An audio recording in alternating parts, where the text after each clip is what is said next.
Hello friends. स्वागत है आपका फिर से आपके अपने channel A to Z job vacancies में। होपफुली आप उत्तराखंड एलटी की प्रिपरेशन अच्छे से कर रहे होंगे और आपकी जो अभी निर्धारित तिथि है 30 जून 2024, उसके अकॉर्डिंग प्रिपरेशन आपकी अच्छी चल रही होगी। तो आज मैं आपके लिए उत्तराखंड एलटी 2024 के टीचिंग एप्टीट्यूड का एक इम्पॉर्टेंट टॉपिक NCQF के बारे में लेके आया हूँ, जो यूनिट 5 का टॉपिक है। और ये हमारी यूनिट 5 की 22वीं क्लास है। इसमें हम डिस्कस करेंगे NCQF यानी राष्ट्रीय कौशल योग्यता फ्रेमवर्क के बारे में। अगर आप चैनल पर नए हैं तो चैनल को सब्सक्राइब करना मत भूलिए। और अगर आपको हमारी क्लासेस पसंद आ रही हैं तो इसको लाइक शेयर और कमेंट करना मत भूलिए। तो चलिए स्टार्ट करते हैं, NCQF को डिटेल में समझने की कोशिश करते हैं। तो देखिए, आपको पता है भारत में हर साल जो है हजारों या लाखों लोग स्नातक कर रहे हैं। स्नातक यानी बैचलर डिग्री आपकी कर रहे हैं, या पोस्ट ग्रेजुएशन कर रहे हैं, या अन्य डिग्रियां ले रहे हैं। लेकिन क्या आपने कभी सोचा कि ज्यादातर युवा बेरोजगार क्यों हैं? क्यों इतनी बेरोजगारी भारत में है? तो ये सबसे बड़ा कारण अवसरों की कमी नहीं, बल्कि सबसे बड़ा कारण है कुशल पेशेवरों की कमी। हम लोग जो है स्किल्ड नहीं है। अगर हमारी एजुकेशन जो है वो स्किल्ड होती तो आज हमें बेरोजगारी नहीं झेलनी पड़ती। तो इसी स्किल एजुकेशन के लिए ही जो है NSQF बना था। अब इसके बारे में डिस्कस करते हैं। तो बेरोजगारी के गंभीर मुद्दे और स्किल्ड ना होना, कुशल पेशेवरों की कमी होने के कारण भारत सरकार ने 2013 में एक पहल जारी की, जिसे कहते हैं राष्ट्रीय व्यावसायिक शिक्षा योग्यता फ्रेमवर्क, जिसे कहते थे NVEQF। पहले NVEQF शुरू किया गया था और इसी NVQF को बाद में नया नाम दे दिया गया, और वो है आपका NSQF। NSQF, जिसे राष्ट्रीय कौशल योग्यता फ्रेमवर्क कहते हैं। तो NSQF की अगर आपको फुल फॉर्म पूछी जाए तो वो क्या हो गया आपके पास? नेशनल, यहाँ पे लिख रहा हूं मैं आपके पास, national, S for skill, Q for qualification and F for framework, जिसको हिंदी में कहते हैं राष्ट्रीय कौशल योग्यता framework, national skill qualification framework, NCQF नाम दिया गया। तो ये पहले किस नाम से चल रहा था? NVEQF के नाम से चलता था, जिसमें जो है राष्ट्रीय व्यावसायिक शिक्षा योग्यता फ्रेमवर्क के नाम से यह चल रहा था। अब बात करते हैं, देखिए इसके बारे में कि जो आपका NSQF है यह किन किन योजनाओं के साथ चलता है। तो ये देखिए क्या था: सामुदायिक महाविद्यालयों की योजना, ज्ञान प्राप्ति के लिए दीनदयाल उपाध्याय केंद्र, कुशल मानव क्षमता और आजीविका का उन्नयन कौशल। अब क्या किया गया देखो, शिक्षार्थी को कौशल प्रदान करने के लिए आगामी वर्षों में महाशक्ति बनने के उद्देश्य से भारत सरकार द्वारा इन तीन योजनाओं को राष्ट्रीय कौशल योजना ढांचे में शामिल किया गया। जो सरकार की तीन योजनाएं चल रही थी, सामुदायिक महाविद्यालयों की योजना, ज्ञान प्राप्ति के लिए दीन दयाल उपाध्याय केंद्र, और तीसरा था कुशल मानव क्षमताओं एवं आजीविकाओं का उन्नयन कौशल। इस इन तीन योजनाओं को जो है किसमें मर्ज कर दिया गया? राष्ट्रीय कौशल योग्यता ढांचे में शामिल कर दिया गया, और इसको जो है एक महाशक्ति बनाने की कोशिश की गई। आगे देखते हैं कि राष्ट्रीय कौशल योग्यता ढांचा NCQF क्या है। तो NCQF, अब आपको थोड़ा थोड़ा आइडिया मिल रहा होगा कि NCQF क्या है एक्चुअली। तो यह है राष्ट्रीय कौशल योग्यता फ्रेमवर्क, जो है एक राष्ट्रीय स्तर पर एकीकृत और योग्यता आधारित शिक्षा का ढांचा है, जो व्यक्तियों को उनकी वांछित क्षमता स्तर प्राप्त करने की अनुमति देता है। यह एक ऐसा एकीकृत योग्यता आधारित शिक्षा ढांचा है जो आपको आपकी योग्यता के अनुसार कुछ ना कुछ क्या देगा? कौशल देने की प्राप्त कोशिश करेगा, या किसी कौशल में आपको दक्ष बनाने की कोशिश करेगा। अब NCQF में योग्यताएं, कौशल, ज्ञान और योग्यताओं के आधार पर स्तरों के अनुसार व्यवस्थित की जाती है। जो NCQF है उसमें योग्यता, कौशल, ज्ञान और योग्यता के आधार पर जो है स्तरों में डिवाइडेड है। तो NCF के कुल 10 स्तर हैं, इनको हम अभी बाद में जानेंगे। जो एनसीक्यूएफ के उद्देश्यों को अधिक सटीक रूप से परिभाषित करते हैं।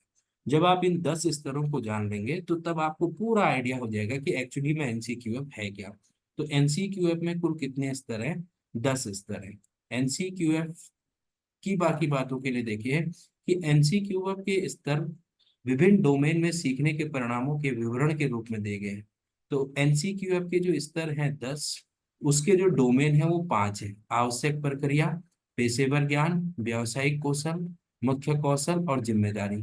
ये जो 5 हैं ये क्या है? डोमेन है। किसके डोमेन है? एनसीक्यूएफ, एनएसक्यूएफ के। एनएसक्यूएफ के ये 5 डोमेन हो गए। और इन 5 डोमेनों के अंदर 10 क्या आएंगे आपके पास? लेवल आएंगे, स्तर आएंगे। उनको अभी हम वन बाय वन डिस्कस करेंगे।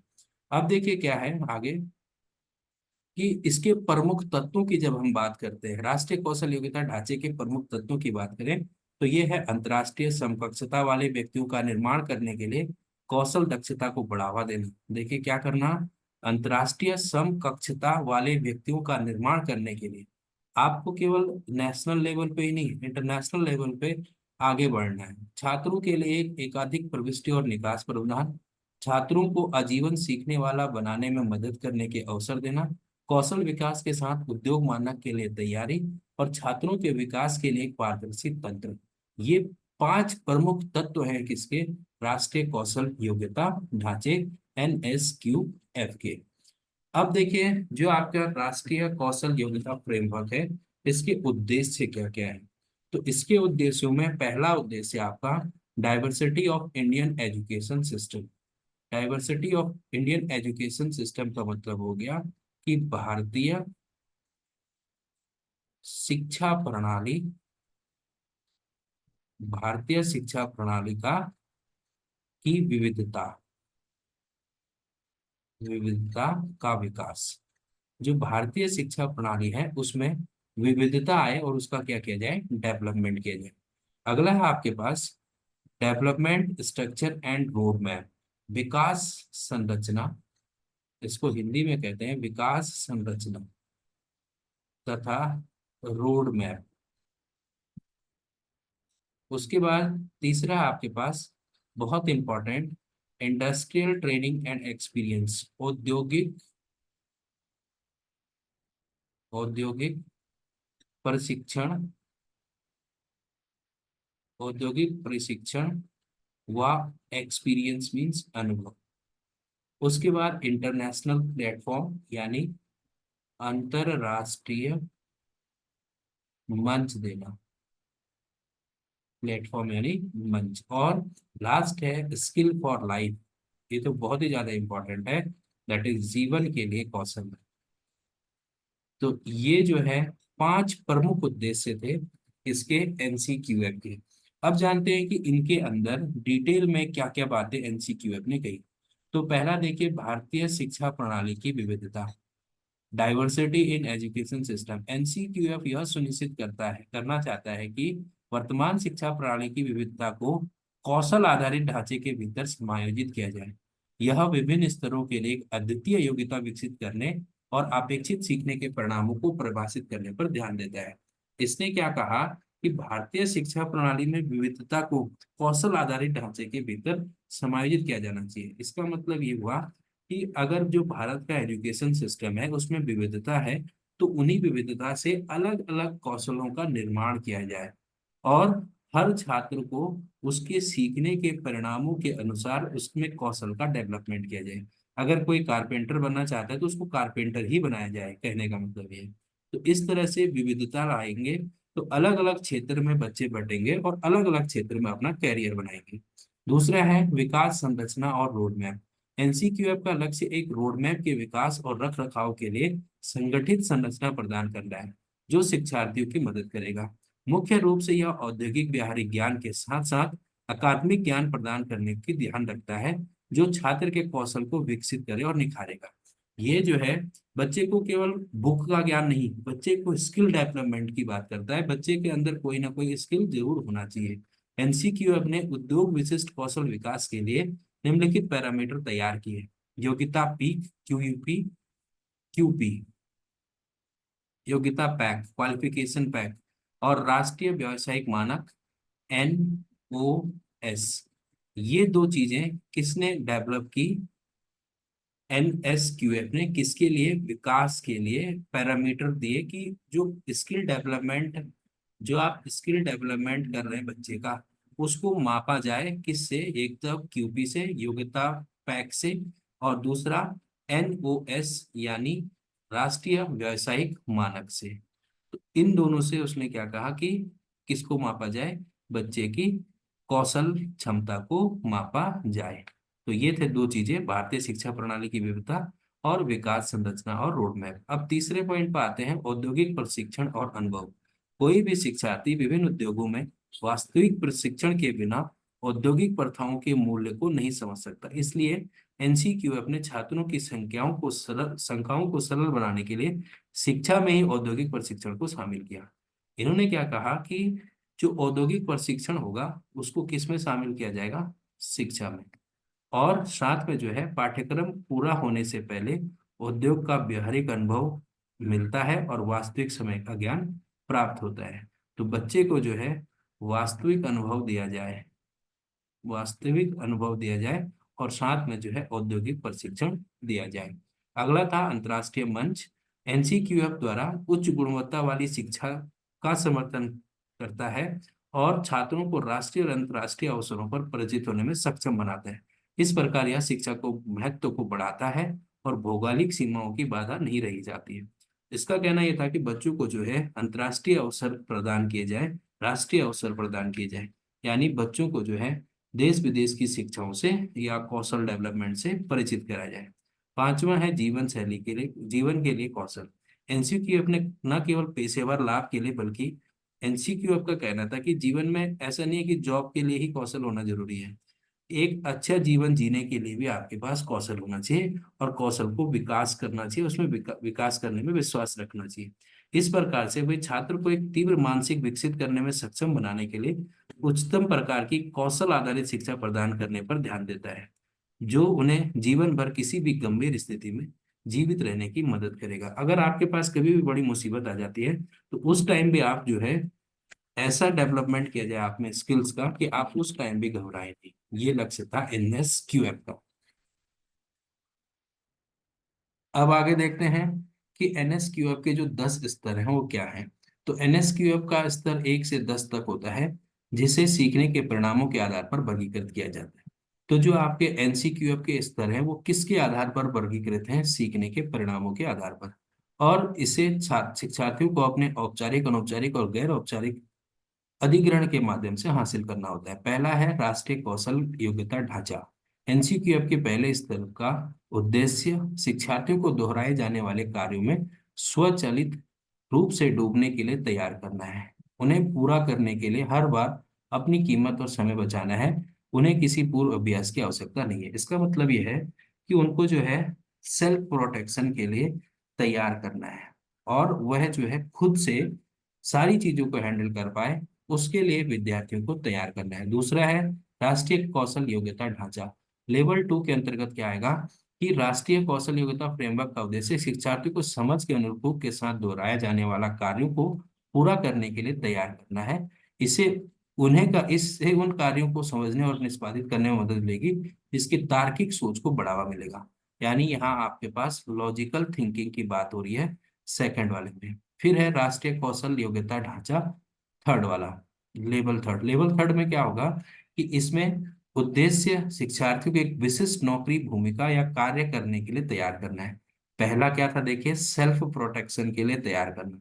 दूसरा क्या था कि लॉजिकल पावर को बढ़ाना और किए गए कार्यों को दोहराया जाए। तीसरा क्या है कि एक विशिष्ट नौकरी, भूमिका या कार्य करने के लिए तैयार करना, अब जॉब के लिए तैयार किया जाए और अधिक प्रयास आवश्यकता नहीं होती और प्रकृति में पूर्वानुमित होता है।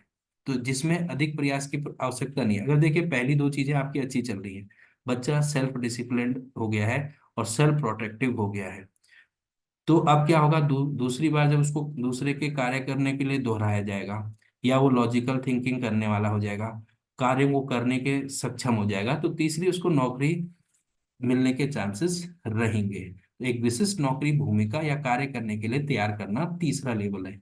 फिर चौथे लेवल की आप बात करते हैं तो चौथे लेवल में क्या होगा, शिक्षार्थी को एक परिचित वातावरण में काम करने के लिए तैयार करना, जहां नौकरी की प्रकृति नहीं है, नई नहीं है, काफी परिचित है, और उसे नियमित आधार पर तैयार किया जाता है। अब आपने थोड़ा बहुत उसको थर्ड में नौकरी के लिए तैयार किया था, अब उसको फोर्थ में नौकरी के लिए तैयार कर दीजिए, लेकिन ऐसी जगह कीजिए जो वो क्या है, परिचित है, जहां से वो परिचित है। अभी नौकरी उसको करनी है, लेकिन कहाँ करनी है, जहां वो परिचित है, ऐसी जगह पे, यानी अपने आसपास, अगर मैं सामान्य शब्दों में कहूँ। उसके बाद क्या है देखिए, पांचवा, राष्ट्रीय कौशल योग्यता फ्रेमवर्क का उद्देश्य शिक्षक शिक्षार्थियों को कुशल बनाने और अपनी पसंद की नौकरी लेने और परिचित वातावरण में काम करने के लिए तैयार करना। अब पहले में तो आपने परिचित में ही किया था, अब वो क्या होगा, अपनी पसंद से नौकरी कर सकता है। तो अब उसको थोड़ा सा आपने खोल दिया है, ऑप्शन और दे दिए हैं। अब छठे लेवल में क्या होगा कि विशेष तकनीकी कौशल की मांग करता है, शिक्षार्थी को ज्ञान से अच्छी तरह सुसज्जित होना चाहिए और नौकरी की आवश्यकता के अनुसार मानक और गैर मानक का अभ्यास करना चाहिए। अब क्या है कि बच्चे को सिक्स लेवल में टेक्निकल एजुकेशन देनी चाहिए एक तरह से, यानी टेक्निकल स्किल उसकी डेवलप होनी चाहिए, और साथ में जो है ज्ञान से अच्छी तरह सुसज्जित होना चाहिए, ज्ञान उसको पूरा होना चाहिए, और नौकरी के अनुसार जो भी नौकरी वो लेना चाहता है उसके मानकों से और गैर मानकों का अभ्यास करना चाहिए। यानी जैसे सपोज करो आप एलटी की प्रिपरेशन कर रहे हैं, तो आप सारी चीजें की प्रैक्टिस कर रहे हैं, तो आप क्या है, नौकरी की आवश्यकता के अनुसार उसके मानकों और गैर मानकों का अभ्यास कर रहे हैं। तो ये है आपका लेवल 6। अब आप जाते हैं लेवल 7 में। तो इसके लिए कुशल व्यक्ति की आवश्यकता होती है, जिसके पास सैद्धांतिक और साथ ही व्यवहारिक कौशल हो, जो नियमित और गैर नियमित कार्य करने के लिए पर्याप्त कुशल हो। व्यक्ति को बहुत बहु कार्य कुशल की आवश्यकता है। अब यहाँ पे क्या हो जाएगा, वो जो है थोड़ा ज्यादा डेवलप हो जाएगा, उसकी स्किल डेवलपमेंट हो गई है। तो वो वाला जो लेवल है वो आपका लेवल 7 होगा। अब लेवल 8, ऐसे व्यक्ति की आवश्यकता है जिसके पास व्यापक सैद्धांतिक व्यवहारिक और साथ ही संज्ञानात्मक कौशल हो। व्यक्ति को संचार में होना चाहिए और स्वतंत्र रूप से कार्य का संचालन करना चाहिए। इस लेवल में व्यापक सैद्धांतिक और व्यवहारिक के साथ जो है संज्ञानात्मक कौशल का भी डेवलपमेंट होना चाहिए, और व्यक्ति को संचार में अच्छा होना चाहिए, कम्युनिकेशन में अच्छा होना चाहिए। कम्युनिकेशन भी एक स्किल होता है, आपको पता होगा। और वह स्वतंत्र रूप से कार्यों का संचालन करना चाहिए। अब ऐसे इतना आप परफेक्ट बना दीजिए बच्चे को कि वो जो है सारे कार्य में सक्षम हो, और उसकी कम्युनिकेशन स्किल डेवलप हो जाए, स्ट्रांग हो जाए। फिर उसके बाद बात करते हैं नवे लेवल की। तो इसमें कौशल अपेक्षाओं के मामले में काफी उन्नत है। शिक्षार्थियों को किसी भी विषय की आलोचनात्मक समझ रखने और नवीन सोच विकसित करने के लिए तैयार किया जाता है। अब इसमें आप कहाँ चले गए, नवाचार में चले गए, अनुसंधान में चले गए, जहां बच्चा खुद से अब स्किल डेवलपमेंट कर पाए। और अंतिम है समस्या समाधान और मूल योगदान देने की क्षमता के संदर्भ में हर चीज में विशेषज्ञता की आवश्यकता होती है। अब बच्चे को इतना डेवलप कर दीजिए कि वह अपनी समस्याओं का समाधान खुद करे, और राष्ट्र के प्रति अपने कौशल के अकॉर्डिंग मूल योगदान प्रदान करे। तो ये थे 10 लेवल राष्ट्रीय कौशल योग्यता ढांचा NSQF के। अब बात करते हैं कि NSQF के लाभ क्या है। तो NSQF के विभिन्न स्तर कौशल की एक विस्तृत श्रृंखला के विकास की अनुमति देते हैं, जो छात्रों के साथ साथ संस्थानों को भी लंबे समय में मदद करते हैं। NCQF ने किन किन को लाभ किया देखिए, अंतर्राष्ट्रीय समकक्षता प्राप्त की जा सकती है, आप जो है इंटरनेशनल लेवल पे जो है अपने आप को डेवलप कर सकते हो। मतलब जैसे आप एक इंडिया के लोग स्टूडेंट हो, तो अगर आप स्किल्ड हो तो आप अंतर्राष्ट्रीय लेवल पे इंडिया को आगे बढ़ा सकते हो। कौशल दक्षता की पहचान और वृद्धि की जा सकती है। एकाधिक प्रवेश और निकास के कौशल प्रशिक्षण दिए जा सकते हैं।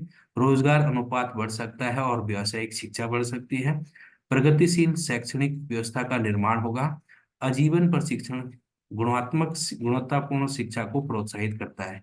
तो जो NSQF है वो हमेशा प्रशिक्षण लेना चाहिए, नई नई चीजों को सीखना चाहिए। इसके लिए भी क्या करता है, प्रोत्साहित करता है। और इम्पोर्टेंट है कि वो अर्थव्यवस्था के क्षेत्र में बाजार की मांगों को बेहतर ढंग से समझने के लिए कंपनियों के साथ गठजोड़ करता है NSQF।